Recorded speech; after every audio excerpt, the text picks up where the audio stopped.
cold at the touch, dead in the eyes, no signs of life no more. I put your love under the knife. Leave me to die here all alone. No signs of life no more, no. A crying dove may never fly.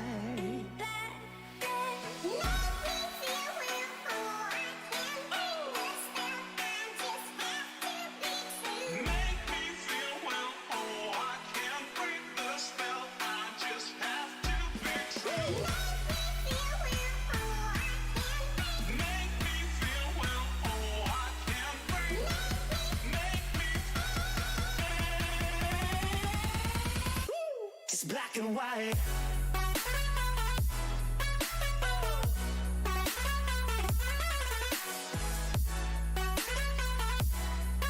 Yeah. Black and white. Oh, oh, oh, oh. Just black and white. No more.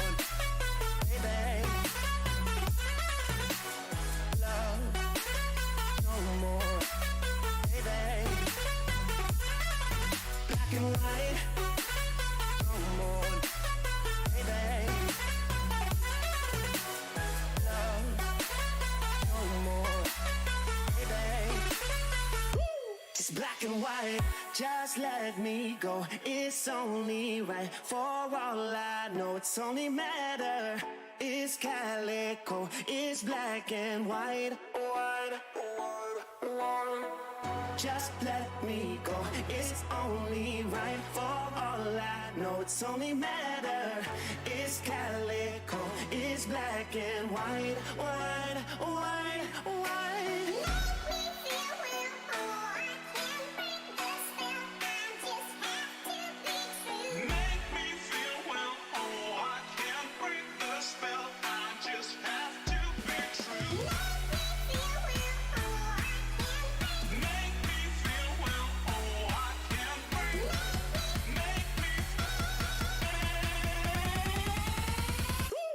Black and white.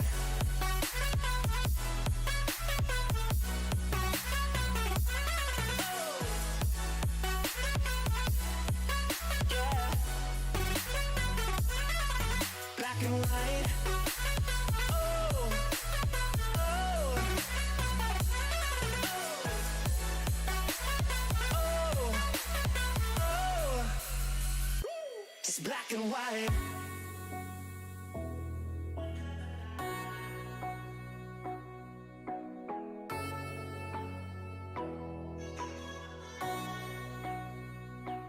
Black and white.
Hello everybody and welcome to Sunday Drivers MX-5 Cup. You join me tonight at round 15 of Lime Rock Park. That's right, we are already on round 15. It seems to have jumped by incredibly quickly, considering this takes place over basically an entire calendar year, this championship.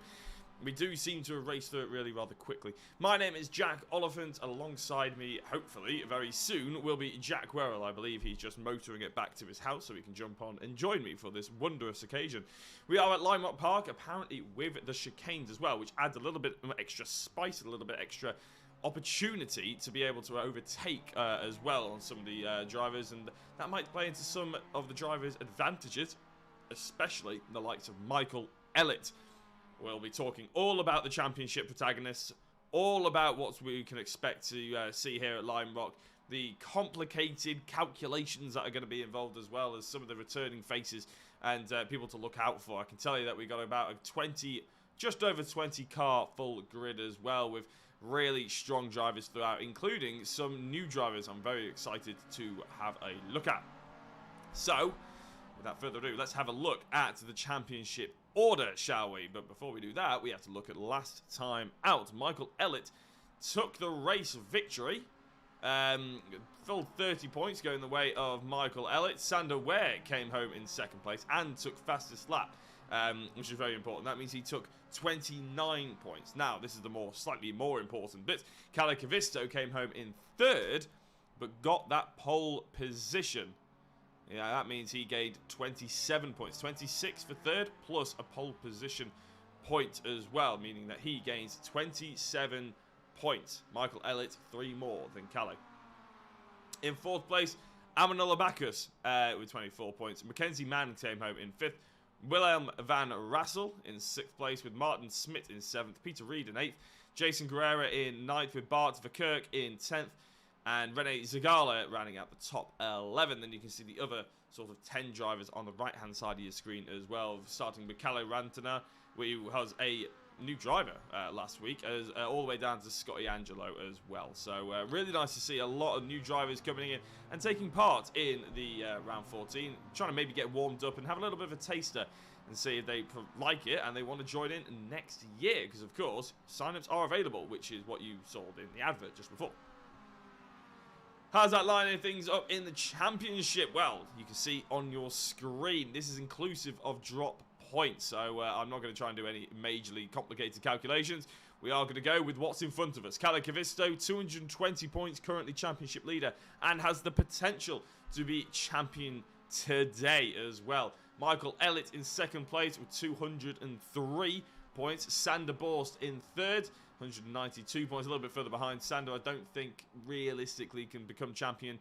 Michael Elliott, there is a possibility of him becoming champion, but I will break it down a little bit later, because you'll be needing reminding quite a lot. I need reminding quite a lot. I keep having to read Sander Ver's message to me to explain it all, but we will get there. Stephen Orell at 181 points. He's in fourth with Chaz Draycott, not turned up in a while. 178 points, been very busy in the likes of Monza and other high-flying places with the Renault, the European Renault Clio Cup.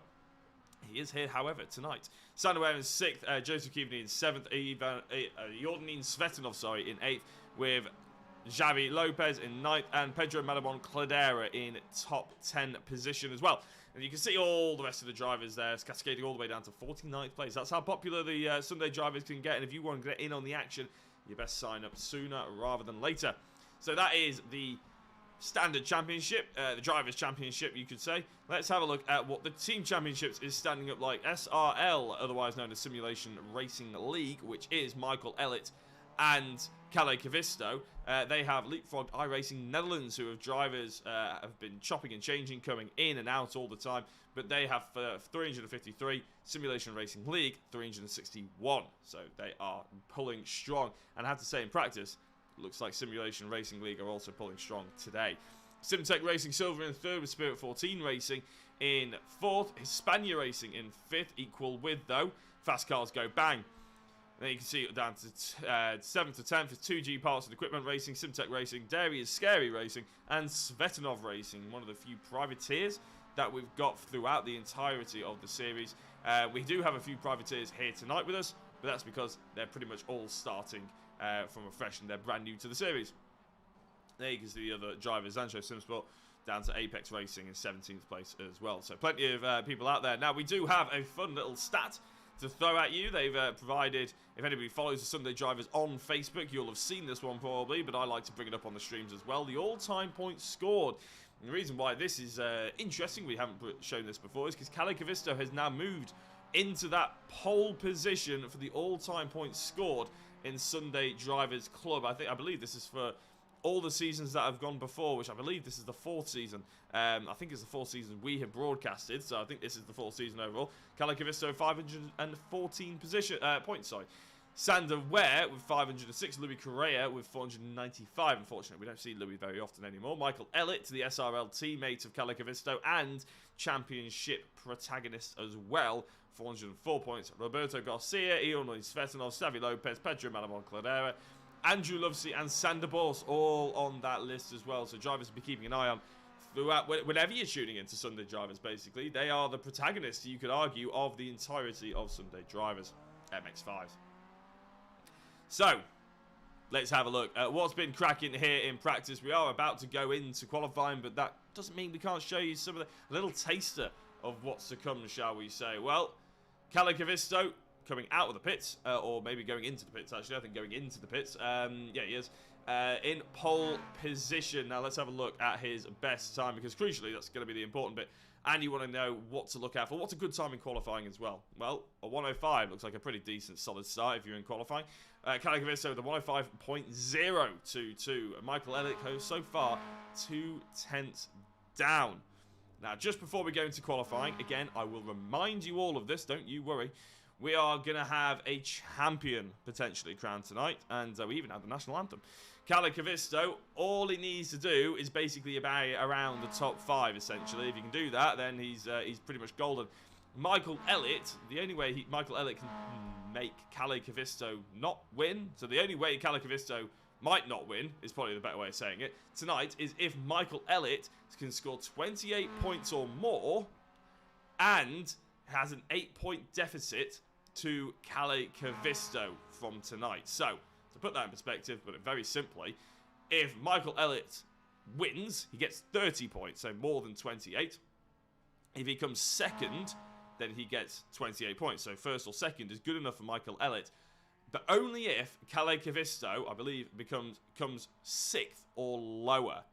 I will confirm that throughout the night, but basically Michael Elliott, to stop Calais Cavisto becoming champion tonight, Michael Elliott will have to finish 1st or 2nd, probably bank some pole positions and fastest laps in there as well, and hope that Calais comes from 6th or worse. I hope everybody got that. I hope that's easy to understand. I have my pen. I have a pen pad, or a notepad. There we go. I have a notepad next to me. I'll be trying to do the calculations myself. If anybody out there is wondering, the point system, if you want to have it on your own head, you're pretty good at just remembering this stuff. I'm not, so I hope you are. 1st place gets 30. 2nd gets 28. 3rd gets 26. 4th gets 24. 5th gets 22. 6th gets 20. So they cascade in basically groups of 2. And then from 6th position, they reduce by 1 point per position. So they were 2 points, now they're 1. So 6th to 7th is 20 points for 6th, 19 points for 7.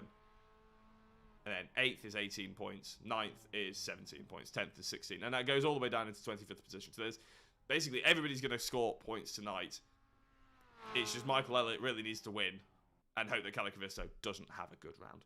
That's essentially it, okay? On the bare bones of it, that is all Michael Elliott is hoping for this evening. If anything other than that particular thing happens, we're going to have a champion. And it's an SRL driver, that's pretty much guaranteed. It's just going to be which one by the end of the season.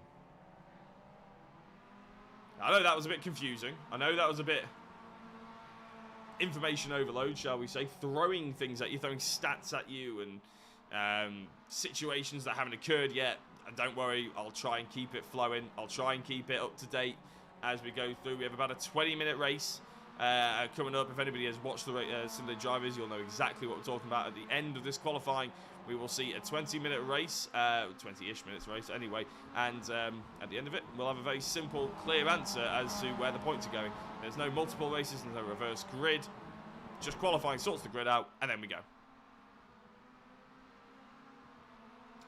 So, we're talking about the protagonist. Who else have we got out there? Well, one driver who I was going to focus on but hasn't come out of the pits yet is Chaz Draycott for Zancho Sim Sport. Now, Chaz is a regular commentator with us here at Sim Racers World. A lot of you drivers will know exactly what he sounds like.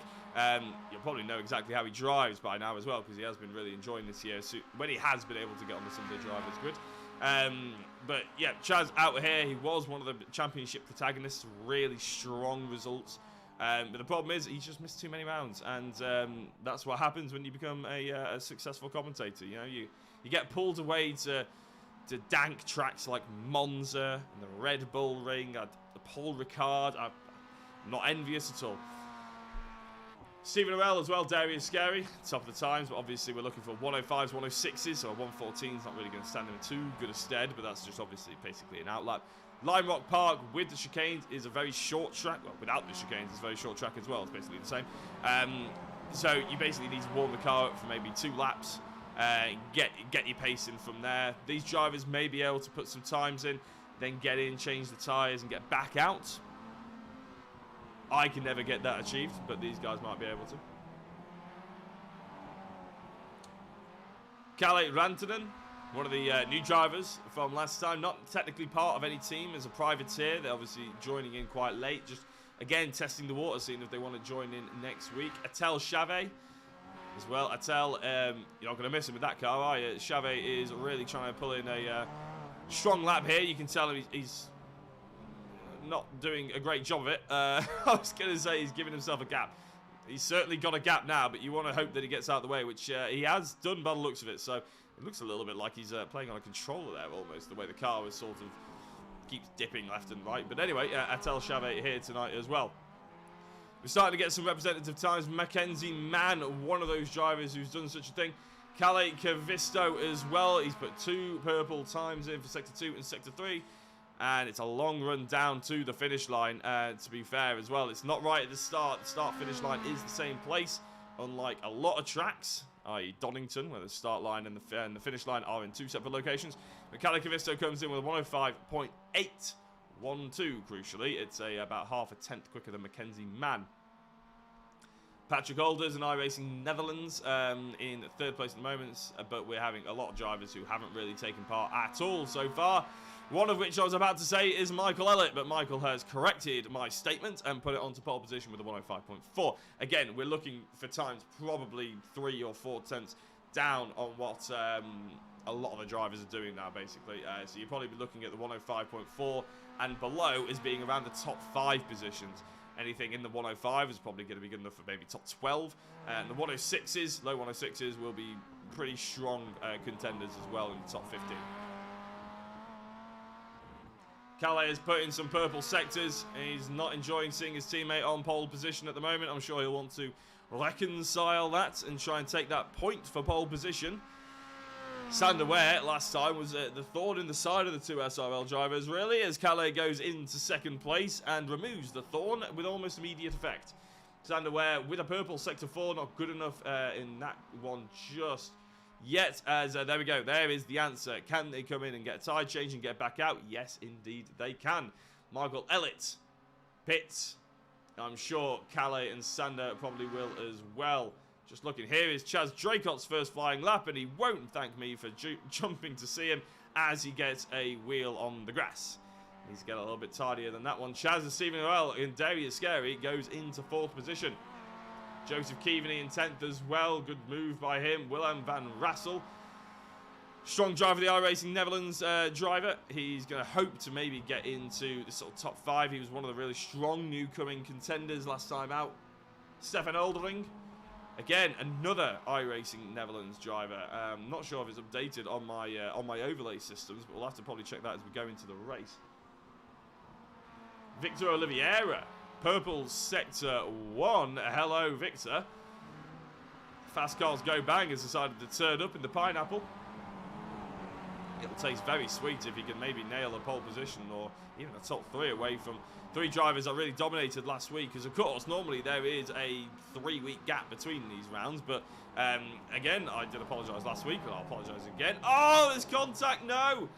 Well, I mean, they looked like there maybe was a gap opening there, and Oliveira on such a good lap, because I tell you, he was up, but quite significantly. He was probably hoping he could just squeeze through there, but wasn't to be in the end, which is a bit of a shame.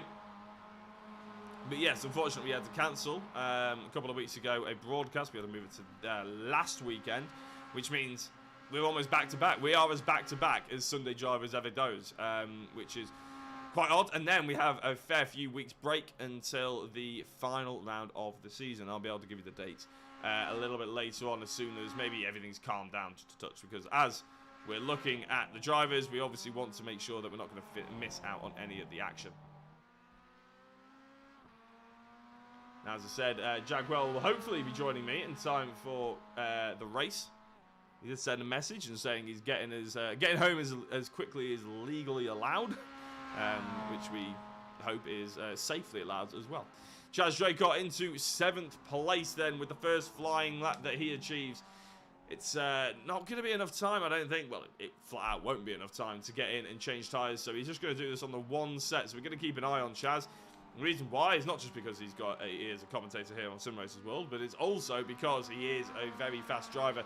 And Tsukuba especially, he showed his class, and I think at Red Bull Ring and Silverstone, I think, as well, earlier on in the season.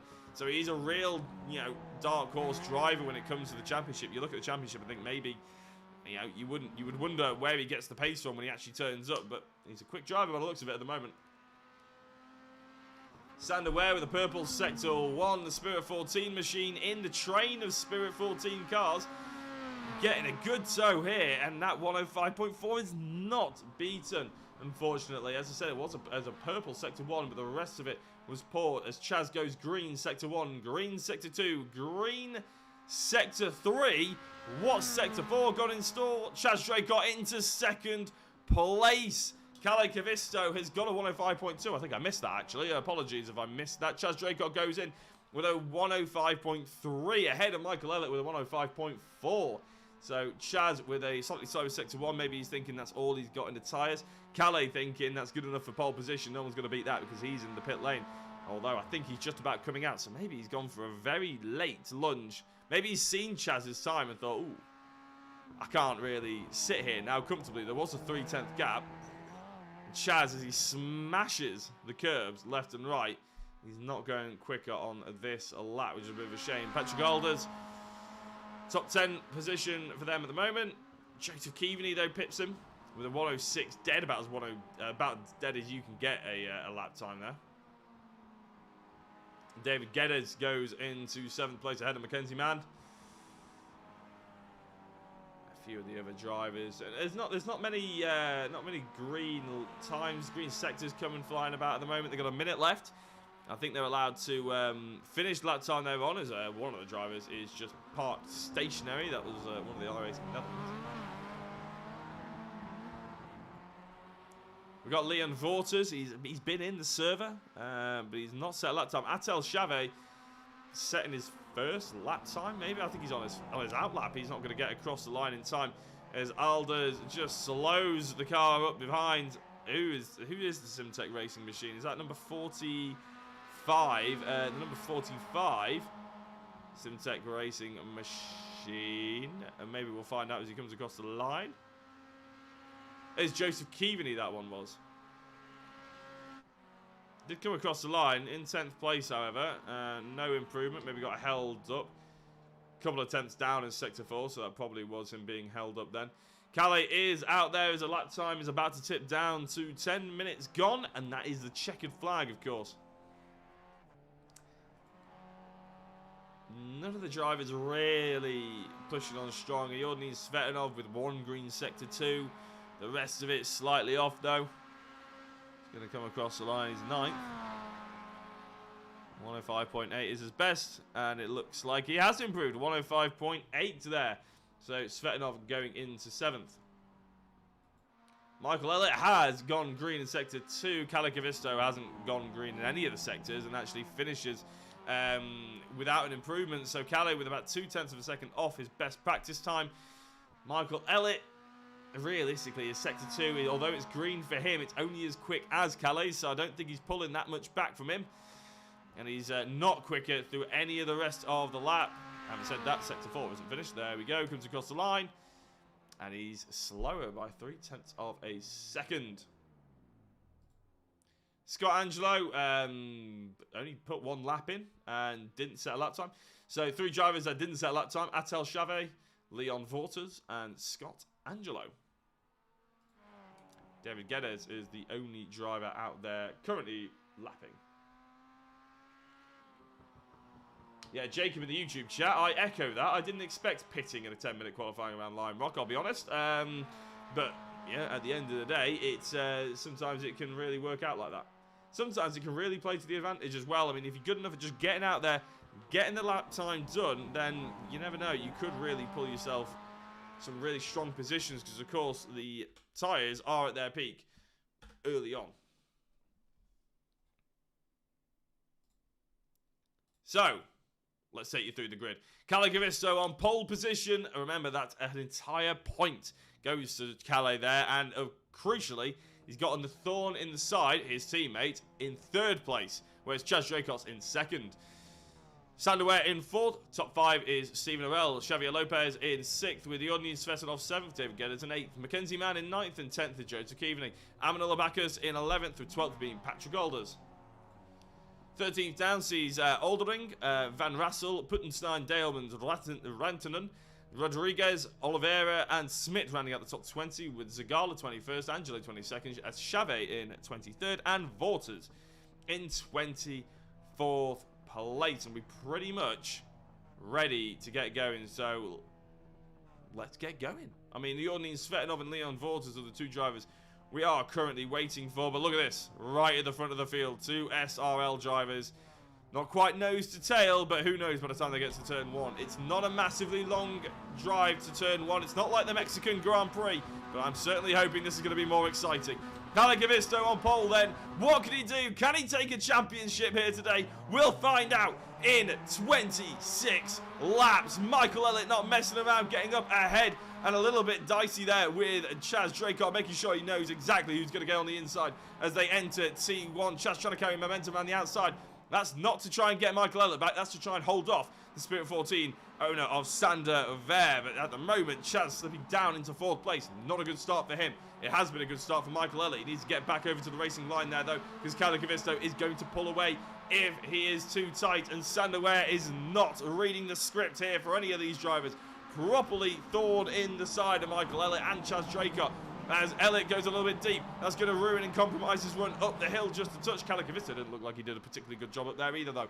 Sander Ver in 3rd, Chaz Draycott in 4th, Stephen Arell in 5th, and here goes Sander Ver at the inside. No, too far back. I mean, arguably there might be a potential overtaking opportunity. More often than not through that complex, there will be a crash more than an overtaking. More than an overtake, I should say.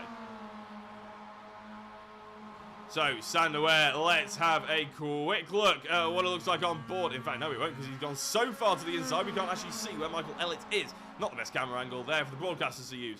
Up the inside, I was about to say that's a very dangerous late lunge if he was going to try it, but he didn't in the end. So Michael Elliott lives to fight another day and has to really focus on just looking forward as Xavier Lopez in the background is off the circuit around the outside. I have to say, I think I'm just going to have a look at my highlights reel very quickly. One eye on the highlights, one eye on the actual race. And I don't think there was much in the way of argy-bargy, put it that way. I think it was a pretty clean start by all. You can see at the top 5 have pulled away.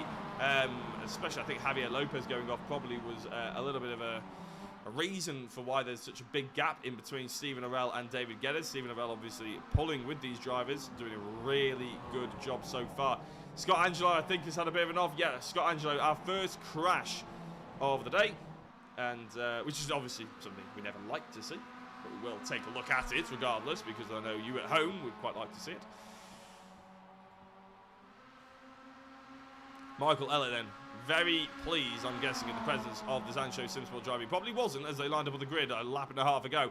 But Chaz Draycott now looks up the inside of Sander Ver, and you can tell that Sander's maybe feeling a little bit of pressure further behind him than he is going forward, because there's just that touch of a gap. Now, it doesn't look like much.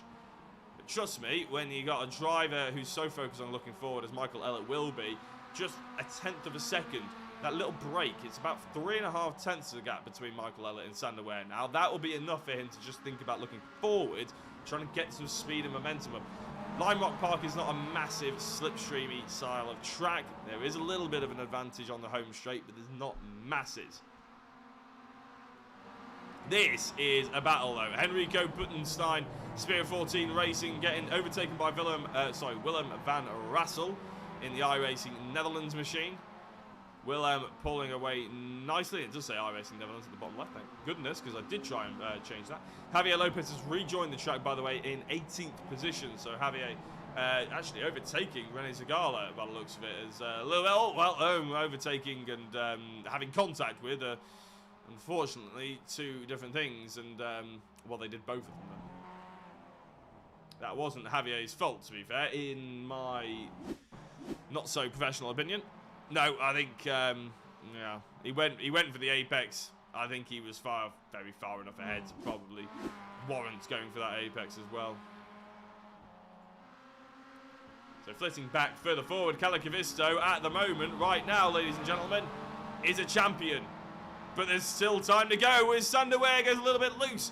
Hits the curbs too much. I think missed the braking zone slightly, almost went into the back of Michael Elliott. Chaz Draycott takes 3rd position in an attempt to maybe try and catch back up to the SRL drivers who seem to be dominating this race so far.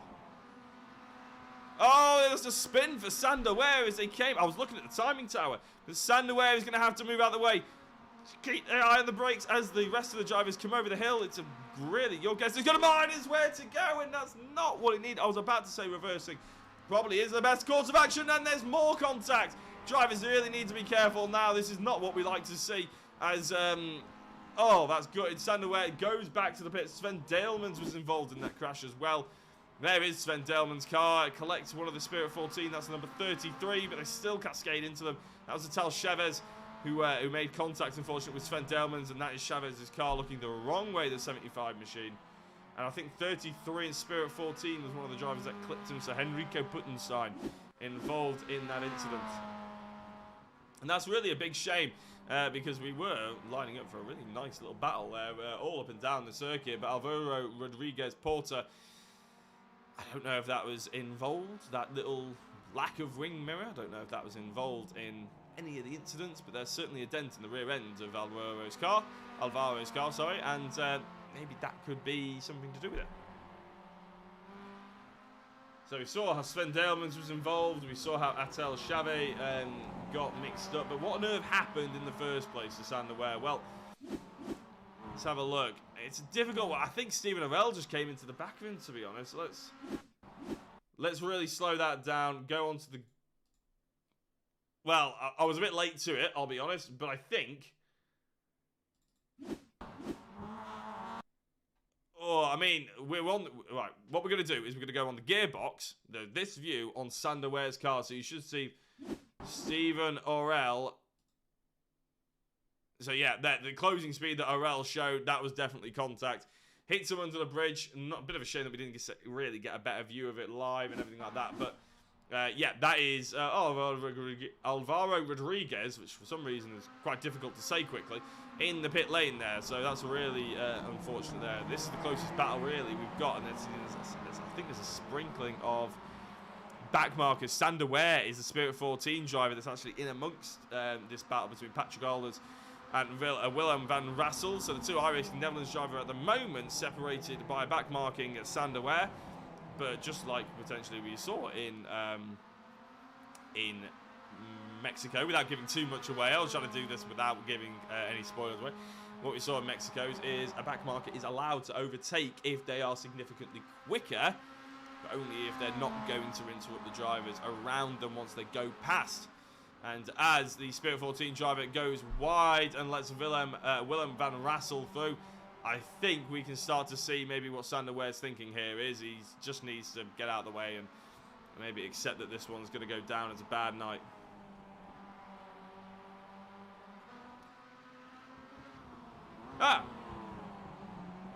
Dissecting all of that, apologies, Chaz Draycott has gone ahead of Michael Ellen. Now, I thought we would be safe in this not happening for the next couple of laps because... there was a big gap for them. But let's have a look and see what happens. So Chaz Draycott here in third. Just gets a really good run out of the final corner. Use a little bit of slipstream. Gets up alongside. Nice and easily done into T1. So Chaz Draycott is currently in second. Ahead of Michael Ellett. Michael Ellett, I'm sure, won't be very pleased to see now that, that Chaz is here. He probably wasn't very pleased to see him when he out-qualified him. He probably... was slightly more pleased to see him when he was upsetting Sander Ware and making him think backwards rather than forwards. But now I would probably suggest that Michael Ellett would rather Chaz just disappeared and let him through, or showed a real turn of pace and managed to catch up to Calais and maybe slow him up and take Ellett along for the ride. But of course, realistically, as long as Cavisto stays around the top 5, he's going to win this championship today. And, you know, that's a big if. It's motorsport and sport and things happen, don't they? You know, that's why we love it. But it is going to be crucial to see whether it actually comes off or not. We are nearing-ish halfway through this race. We just finished lap 9, lap 13, of course, will be the halfway line. I think I said nearing the halfway line in this race. I think I might have said finish, but... that's absolutely not the case. We've got plenty more racing to go. Real shame that we haven't got Leon Vorters here today. He was in the session. You can see on the bottom left it says out there. And I don't think they set a qualifying time.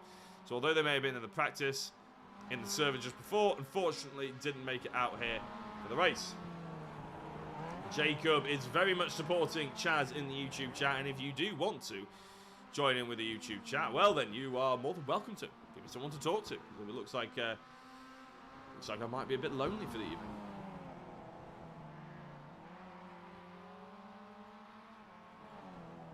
It's brilliant to have everyone along for so long as well, and real thanks to Sunday Drivers for having Sim Racers World with them for so long. I think this is the 3rd season that we've commentated for them and broadcast for them. Obviously my first, but I know Chaz was the commentator on the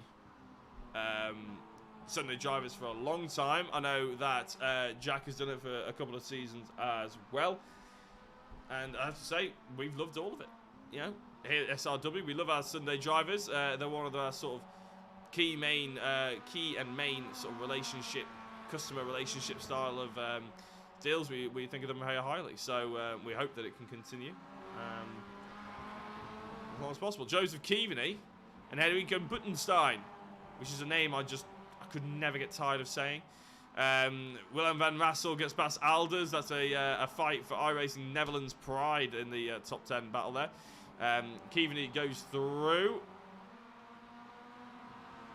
Javier Lopez and Rene Zagallo, and Chavez just goes straight on, and I don't think that was part of the plan, as Chavez was a back marker.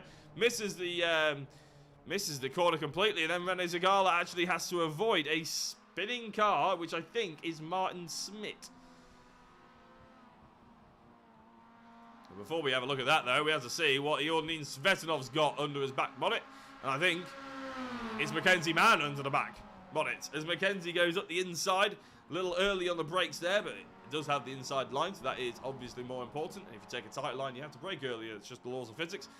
And Svetanov has to settle for 6th place for the time being. Plenty of laps to left racing, though. So, what on earth happened to Vital Chavez? There's a touch there of the iRacing Netherlands driver, and he's just decided to drive home. No, he's had enough. Off I go. I want a burger. I'm not having this anymore. And that is what happened to Martin Smit. So there's a huge hit up the inside by the number 20 driver of Javier Lopez.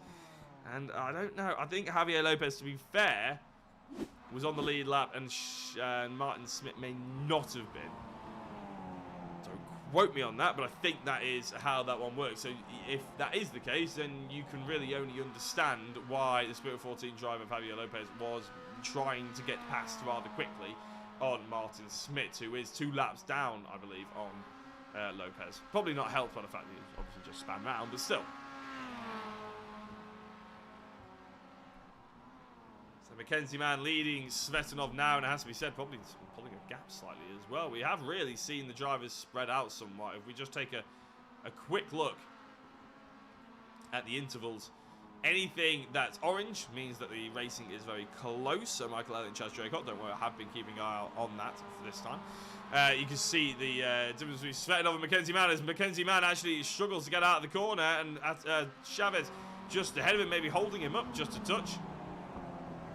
Oh, that's going to be right in the wrong place for Mackenzie Mann. And here comes Iordanin Svetanov. Svetanov with the overtake, I believe, on Mackenzie Mann. He's going very much on the inside. He definitely wants to make sure he's got the line. Oh, no, sorry, that was Chavez. My apologies. Because of the pineapple-y style, the pink on the front of the cars, I got them a little bit mixed up there. But Mackenzie Mann still leads ahead of Svetanov, who does have, obviously, the back marker just to try and pull away from. Yeah, you can see on the left anyway, to go back to what my original point was.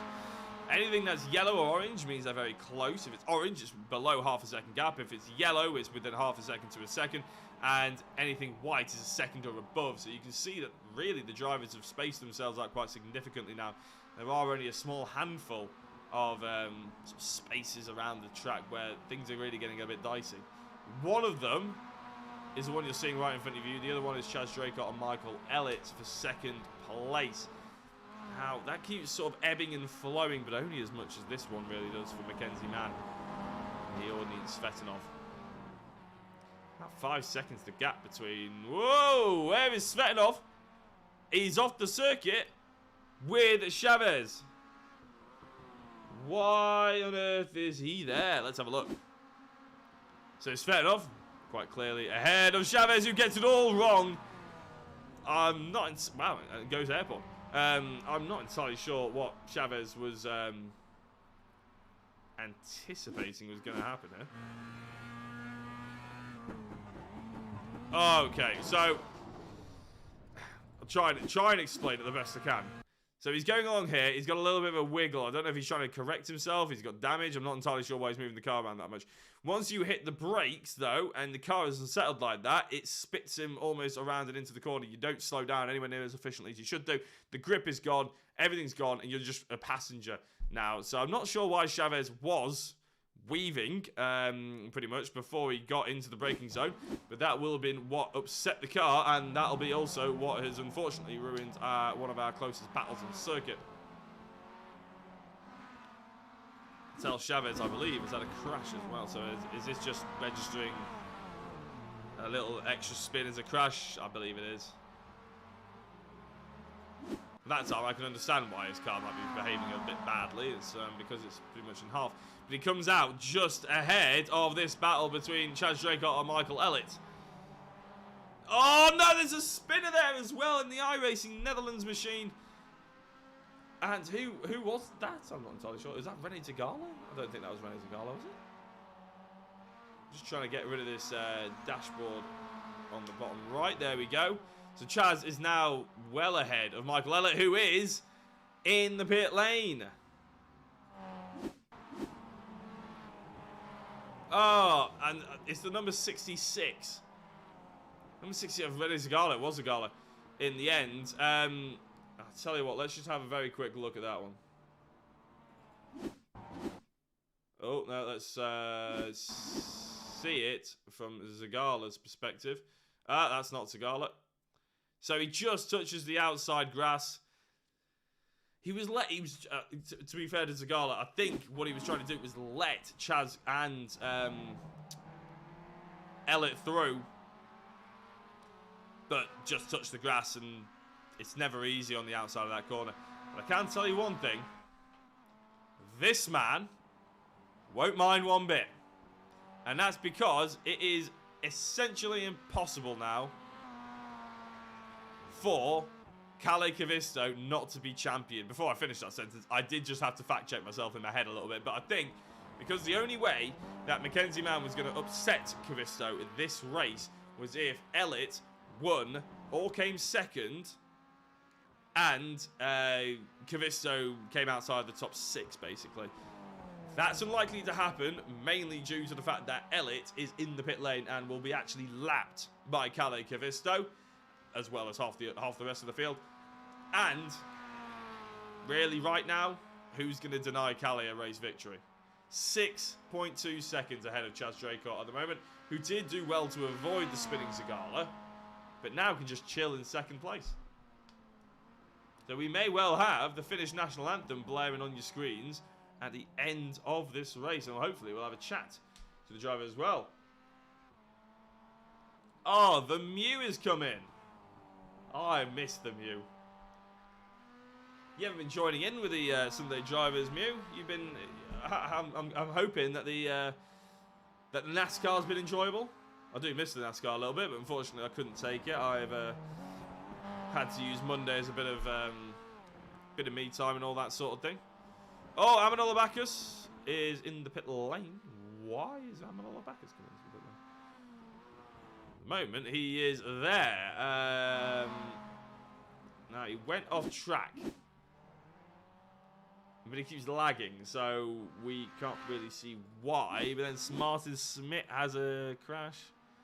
Oh, wow. Okay, so Martin Smith having a crash, and I think because Amanolo was flicking in and out, he couldn't see, and neither could Martin Smith, that he was coming. And that might be why. So Martin Smith might have actually made contact with Amanolo without realising it, and just sort of almost hit a ghost, essentially, which is a bit of a shame. I think David Geddes was the other driver involved in that. Oh, no, it's just, that's another off-track incident. Kalle Rantanen and Amanolo Bacchus. So this Bacchus has come out right in the middle of a little bit of a fight here and gets past Amanolo, one of the new drivers that we've got here for this evening. And was here last week, of course, and will hopefully be here in a couple of weeks' time. It's very much limping no, not Martin Smith, is it? Who is about to come into the pit lane? Atel Chavez is in the pits, unfortunately, again. So Atel not had the best of luck so far. As Javier Lopez goes past, it's David Geddes who was about to jump into the pits.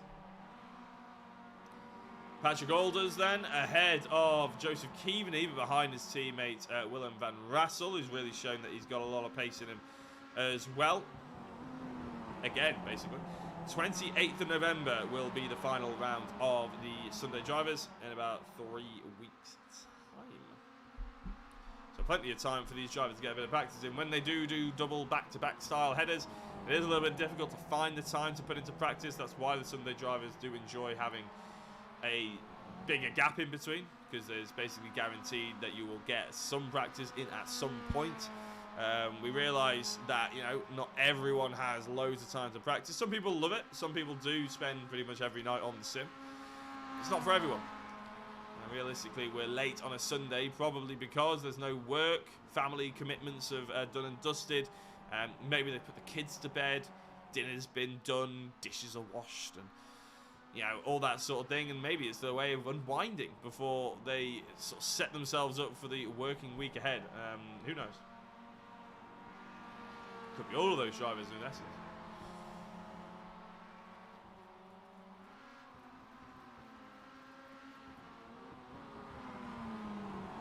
Apparently, the Mew's not seen some of it. Been playing the heck out of an American truck sim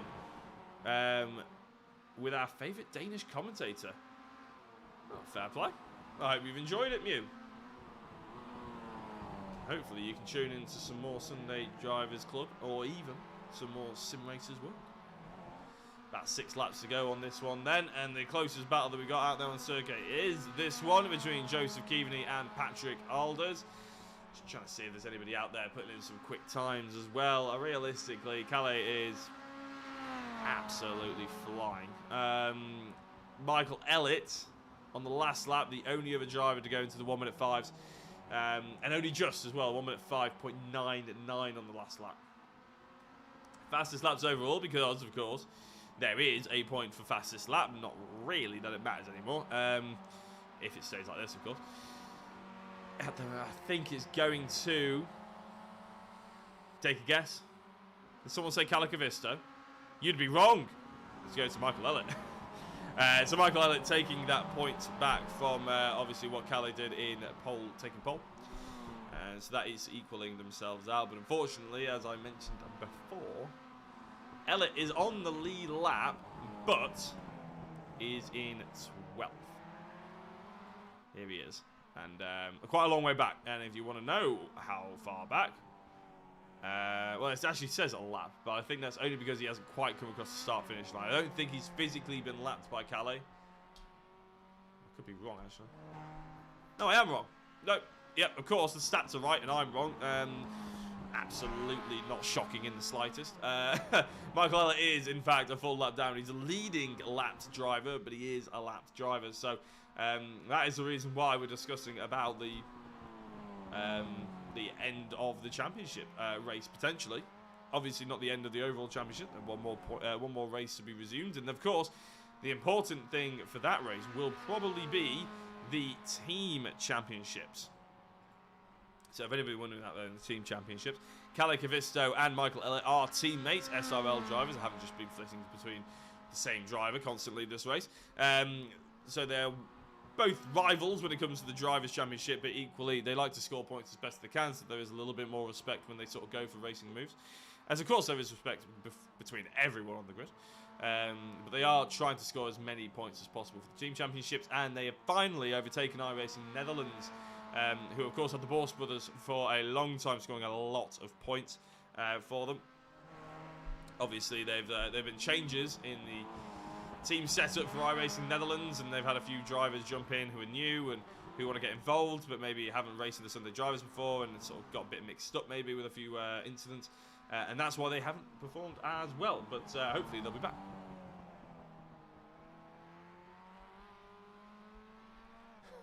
Gotta get up for work in 6 hours, apparently the Mew does, but I can watch the end of this one and listen to my favourite Jack commentator. Well, there are so many to choose from.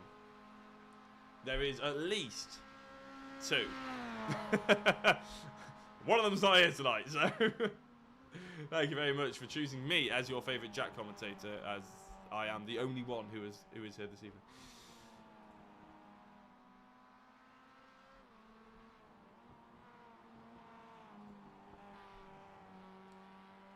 So, there is a battle that's heating up here, actually. Kalle Rantanen is just ahead, and I mean just ahead, of Xavier Lopez in number 20 Spirit 14 machine. Gets a little bit of a wider line there, maybe trying to straighten it up, get the car set in a little bit early as they go under the bridge and down towards the final corner. It is going to be Rantanen who leads them across the line for this particular lap, as Chavez has got even more off-road. It almost looked like he was aiming for the pits, but then ended up deciding that he actually, no, I don't want to go into the pits for the 6th time today. That's a big look up the inside by Lopez, and I tell you what, that could be a dangerous move. That we've seen it before. Going for a lunge there, you do end up hitting a bump as you hit the curb on the inside. And it can upset the car and fly you into the driver ahead, which of course would be Rantanen, who wouldn't be very happy. You could say he'd probably go online and have a Rantanen about it.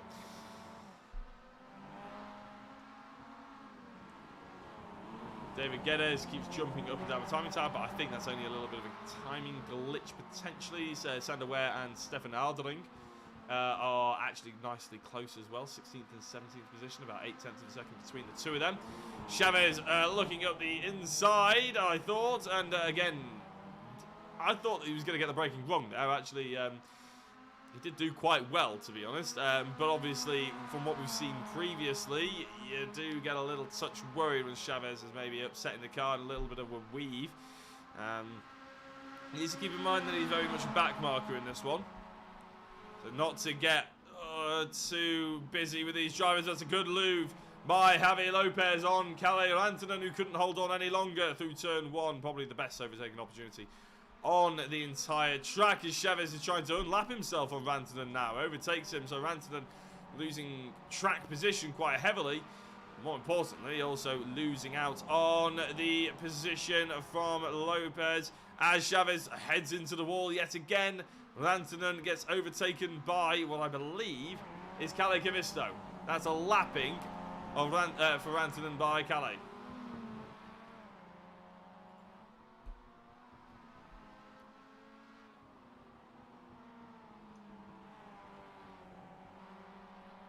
So, we've got Sven Delmans in 13th, just ahead of David Geddes.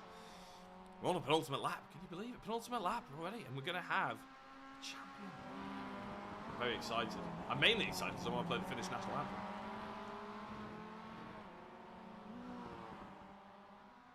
anthem. The Mew out here throwing shade on the second place driver.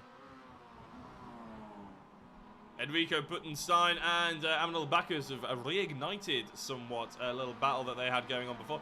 But I tell you what, we haven't seen him. We mentioned him a lot. We haven't seen him that much. But we're going to see him for the next 30 seconds. I'm going to speak to him very shortly. He may have got back into the championship battle thanks to a few rule changes, thanks to a few drivers leaving the championship. But since all the drama that happened a couple of months ago, as soon as the dust settled, Kalle Kavisto, he saw that there was a sniff of a championship. And I know it's an old trait, and I know it's an old cliche to say about the Finns, but Kalle Kavisto has been ice cold. No pressure has got to him. Michael Elliott's been the closest driver to try and put the challenge, but it looks like it's going to be Kalle Kavisto to take not only the checkered flag, but the Sunday Drivers' Championship. Kalle Kavisto, take a bow. Chaz Draycott is going to come across the line in second place. Not really going to do much in the championship after he missed out on so many. There was an opportunity for him to potentially be champion, but the lack of consistency and being able to turn up, real life getting in the way somewhat, means he comes across the line in second to take. He's had a handful of victories. He's won most times he's turned up, to be honest, but it hasn't been today. Stephen Arell is there. He is scary. A rare trip to the podium for this year, I'd say, for Stephen Arell there, but doing a really good job.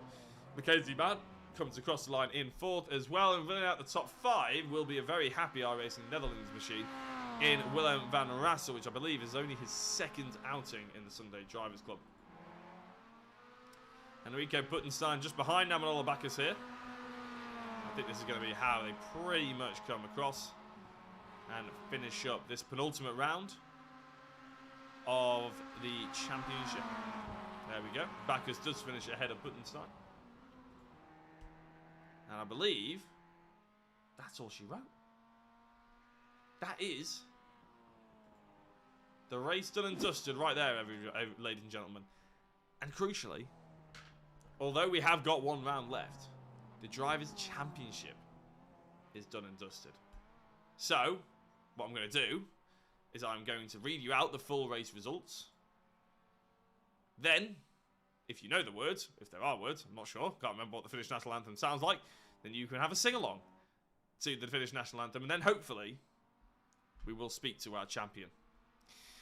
So, confirmed victor on the night, Kalle Kavisto. Second place, returning championship contender, Chaz Draycott. Stephen Arell, Darius Scaring taking home a well-deserved third position.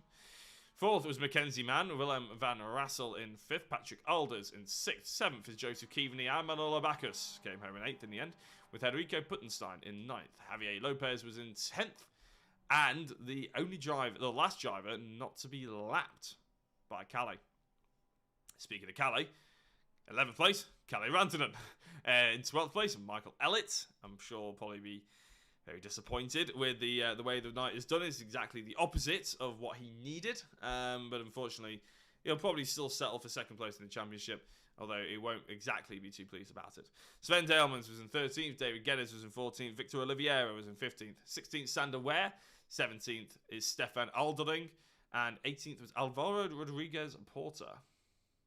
And we're not done there, ladies and gentlemen, because in 19th place is Rene Zagala, Martin Smith in 20th, Atel Chavez in 21st, Yornin Svetanov in 22nd, Scott Angelo ended up 25 laps down, in 23rd, and Leon Vorters, I don't believe, took the start or qualifying, so that's why they ended up 26 laps down, but still classifying on the results. So, you may hear me go silent a little bit now, that's because we are setting a few things up. We're going to go to the checkered flag moment. We're going to slow it down. We're going to go Kalle Kavisto, and we're going to play a particular national anthem for our champion.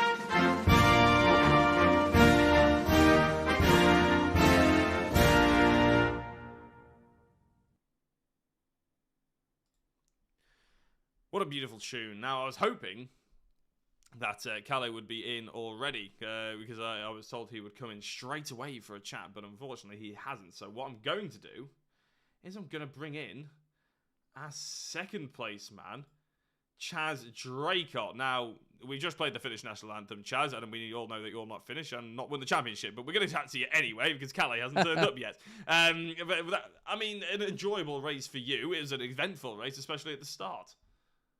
Yeah, it was a bit of a weird one. That I expected a lot more carnage front end, but well, to be honest, I think the racing was really clean at the front. I was absolutely devastated for Mr. Ellett, though. I didn't want a championship to be decided by something like that, and unfortunately, in the end, it was an honest mistake by Rene. You know, he was trying to stay out of my way. Just dipped a wheel on the grass and went into the side of Michael, and it broke the car. Kalle was just unstoppable tonight. Kalle was really like that. That was a champion's drive tonight. He just got out in front. As soon as there was any battling going on, he disappeared. And, you know, that boy was absolutely gone. So well done to him on the championship.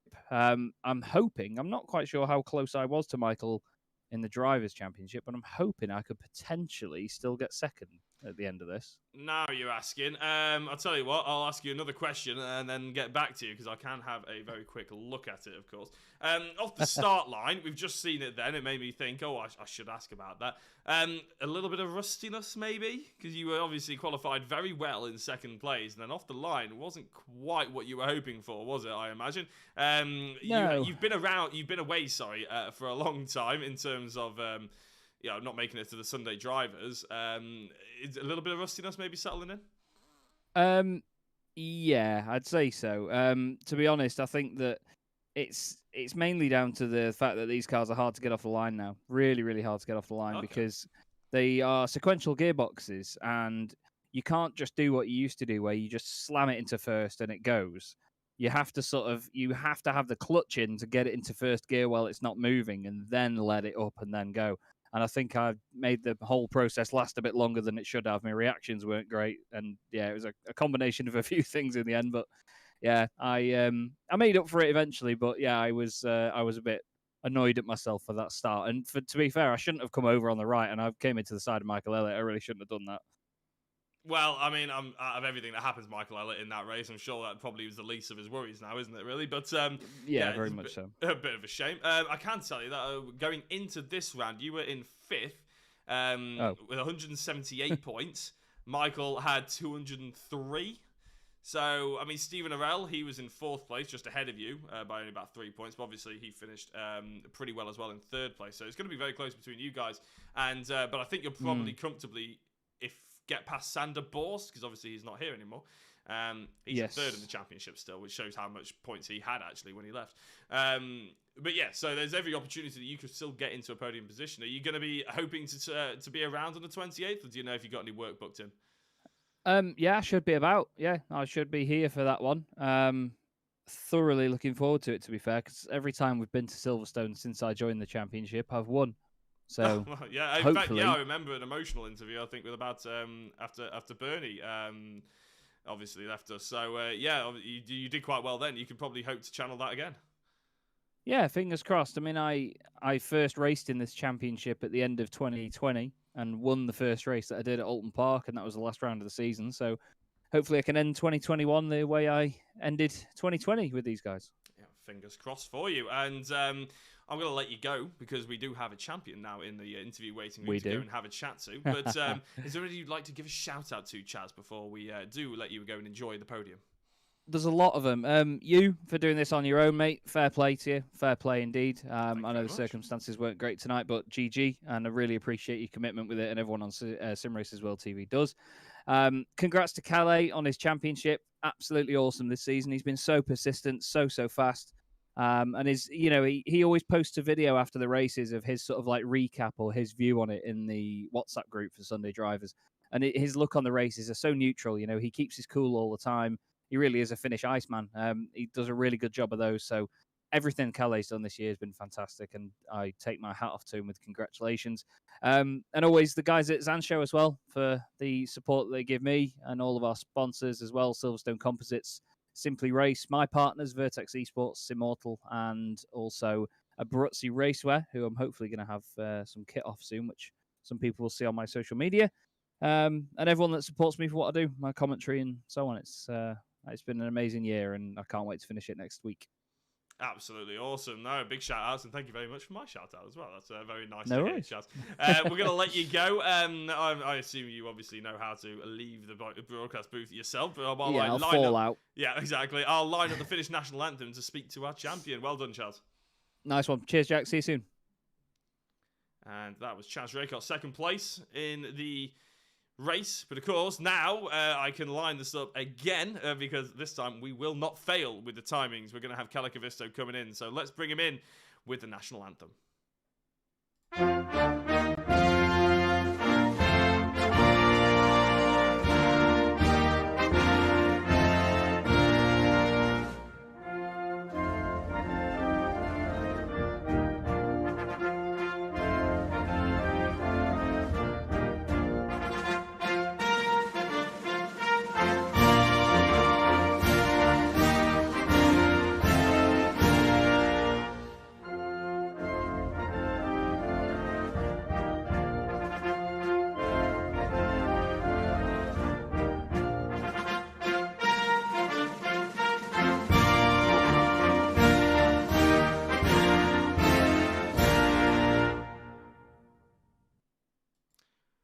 Right, second time's a charm. Kalle Koivisto has joined me in the interview box and is here. We have a champion. Kalle, congratulations. That one must feel good. Yeah, really good. I mean, it's been a long season, and yeah, finally I can breathe for a bit. I was going to say, not for too long. We got another season to come back for, but yeah, you got to enjoy the feeling. I mean, Chaz said that was what you did today as well, a champion's drive. Like, I would love to sit here and talk about all the amazing moves and all the amazing drama that happened tonight, but to be honest, you just pulled away. It was dominant. Yeah, this is exactly how I wanted to end it. So that I just wanted to show that I got the pace and I am rightfully there, because sometimes I feel like I'm taking like too much advantage of someone else having a misfortune or something like that. But this was my second win, and also the first win was I won by like 10 seconds margin or something like that. And this was 8 or 7, so quite a huge gap to just Raycott. So yeah, I am very happy. Well, I But mean, I don't think Michael put a good fight through the whole season, and he's been a very good teammate, and he's pushing me forward all the time. And I think if we weren't be like teammates, I think I wouldn't be even that fast. Like, because constantly I had to improve myself. So well, that it's I was nice to able hear get that that you. best.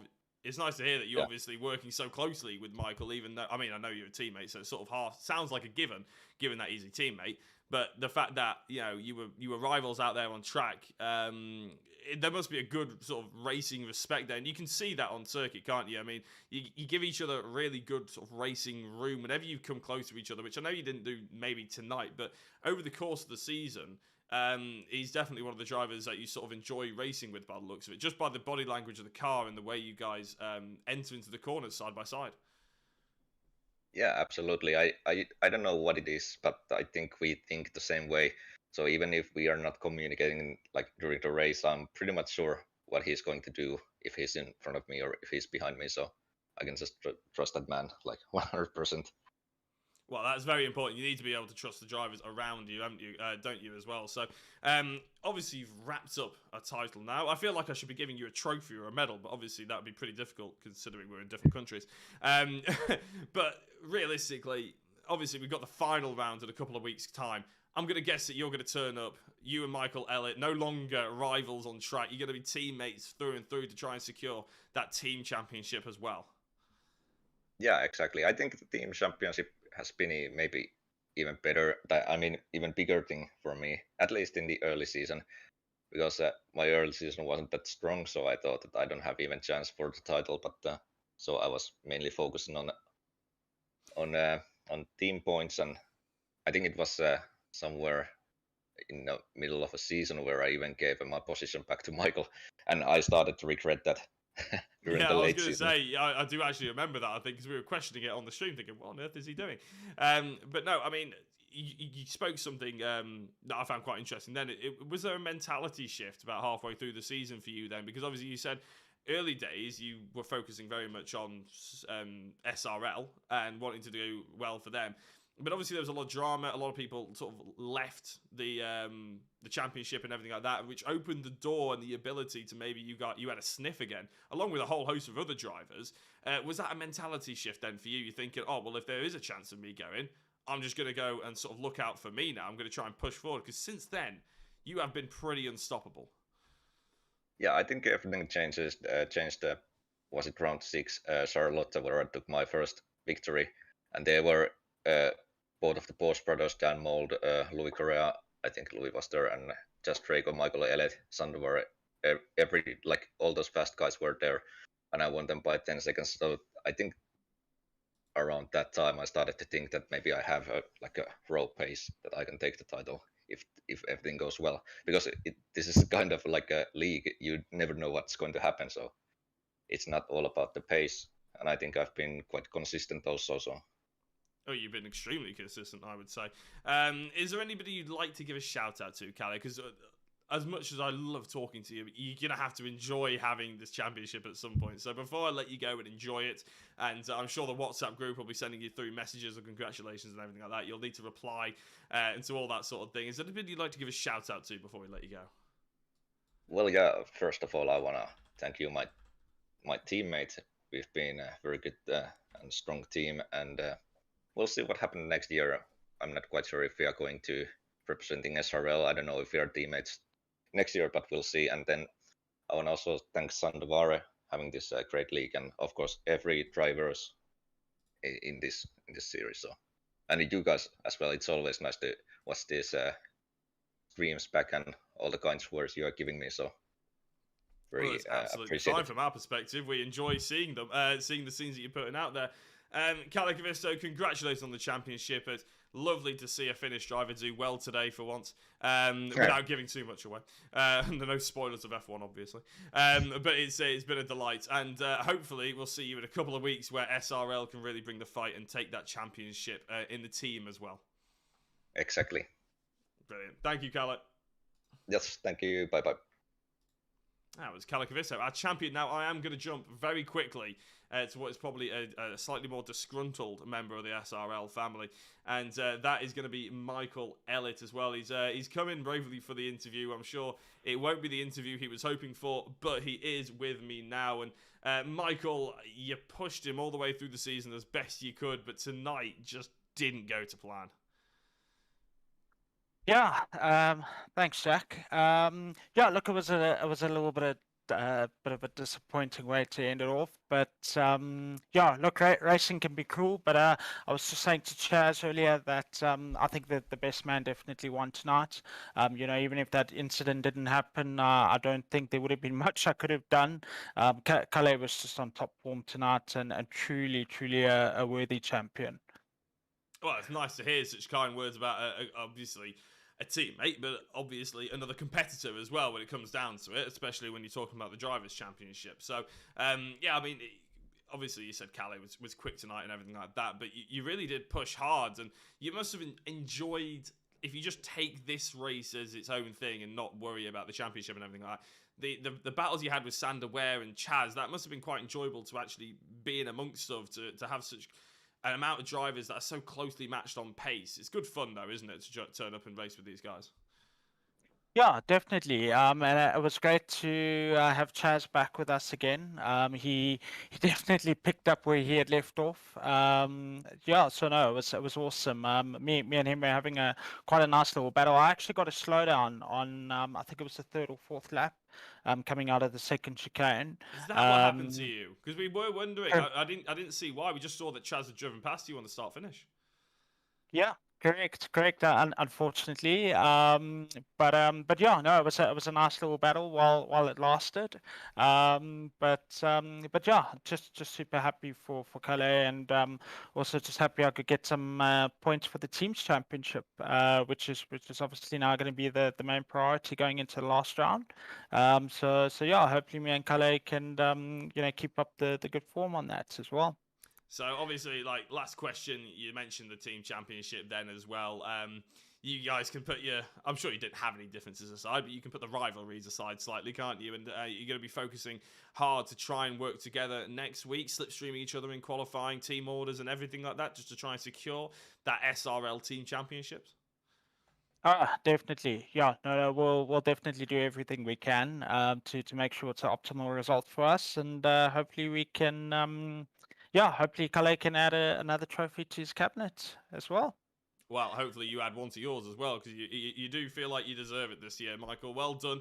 On the second place, it's hard to say confirmed. I think Chaz was actually eyeing up your second place, so you're going to have to come back next week or next couple of weeks and try and defend it from him. But it's been fantastic to see you racing today and pushing throughout the entire season as well. Is there anybody you'd like to give a shout out to before we let you go? Just to Calais, massive well done. Also to Chaz, and then also I think it was Stephen as well who finished third. He did. And then everyone else watching, and to you guys for fantastic broadcast. And then lastly, just to Sander Ware, for putting on a fantastic championship, and look forward to seeing it grow from strength to strength.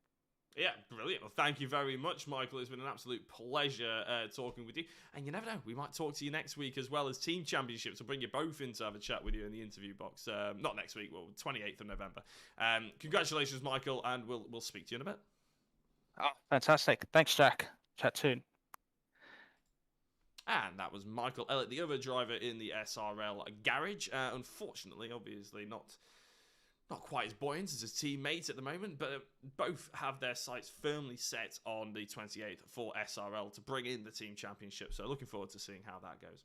It's probably about that time that we finish things up, I would say. It's been an absolute pleasure chatting to you today and being your host. Unfortunately, we didn't have Jack with us, but I'm sure he'll probably be back on the 28th, where we can bring home the Sunday Drivers' Cup finale to you. And if you've enjoyed what you've been seeing, well, why not subscribe to Sim Racers World or wherever you are catching this from? It'll be absolutely brilliant to have you along for more often. My name's been Jack Oliphant. You've been following and watching the Sunday Drivers MX-5 Cup here, round 15 at Lime Rock Park, the penultimate round of the championship. Congratulations to all the drivers, especially our champion, Kalle Kavisto. If you want to see how the team championship get mixed up, come back in 3 weeks' time. Same place, same commentator. We'll see you later. Bye.